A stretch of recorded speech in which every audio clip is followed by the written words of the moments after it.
Hi guys! Today's video ay magluluto nga ako ng sinigang na corned beef. Ito nga yung trending ngayon na gusto kong masubukan kung ano nga ba yung lasa or kung masarap nga ba.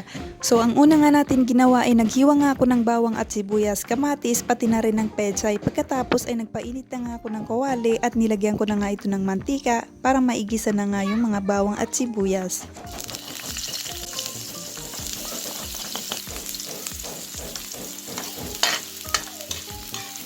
At nung malapit na nga mag-brown yung bawang at sibuyas ay yung kamatis naman ang sunod ko na inilagay.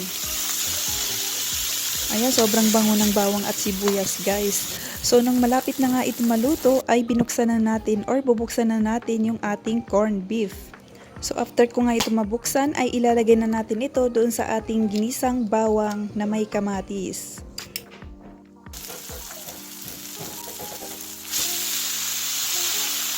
Ang sarap ng amoy guys. Naamoy niyo rin ba dyan? Charot. Ayan, so nung nailagay ko na nga yung corned beef ay nilagyan ko na nga ito ng siling panigang. Dahil isa ito sa mga nagpapalasa sa ating mga ulam.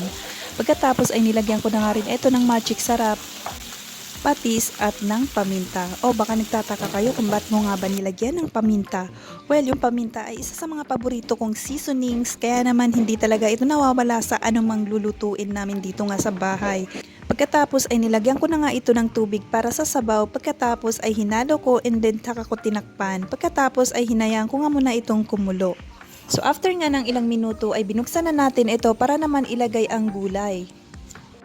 Ayan, after ko nga mailagay yung ating gulay ay hinayaan ko nga muna itong kumulo kaya tinakpan ko muna para naman lumambot ang ating gulay. Then after a few minutes ay binuksan na natin ito para naman lagyan ito ng nor na sinigang. So ayan, nilagyan ko na siya ng panigang para makomplete na natin ang sinigang na corned beef.